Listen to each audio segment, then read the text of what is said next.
What are the outcomes of democracy? Exam में question पूछा जाता है। आउटकम्स मतलब फाइनल रिजल्ट या इफेक्ट। तो डेमोक्रेसी के फाइनल रिजल्ट्स क्या हैं, उसके इफेक्ट क्या हैं, इसको समझते हैं फ्लो चार्ट के थ्रू।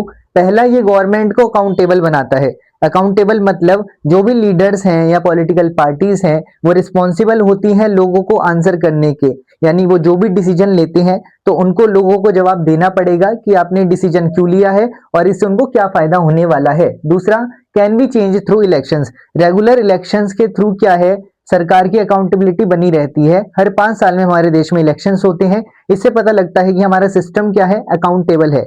दूसरा पॉइंट, रिस्पॉन्सिव। गवर्नमेंट को रिस्पॉन्सिवनेस होनी चाहिए, tries to meet people's need, कि उनके लोगों को क्या जरूरत है, क्या आवश्यकताएं हैं, उसके हिसाब से सरकार काम करती है। Work for welfare and development, ये लोगों के वेलफेयर के लिए, उनके अच्छे के लिए और उनके विकास के लिए काम करता है। यानी गवर्नमेंट को रिस्पॉन्सिव बनाना डेमोक्रेसी का क्या है, एक आउटकम है।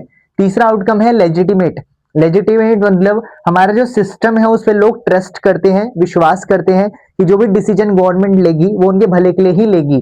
People trust the system, decisions are accepted by citizens. जो भी डिसीजन गवर्नमेंट लेती है उसको लोग एक्सेप्ट करते हैं, और अगर नहीं कर रहे हैं तो सरकार को उसके बारे में सोचना चाहिए। डिसीजन मेकिंग, जो भी डिसीजन मेकिंग होती है वो ग्रुप में होती है, डिस्कशन के थ्रू होती है।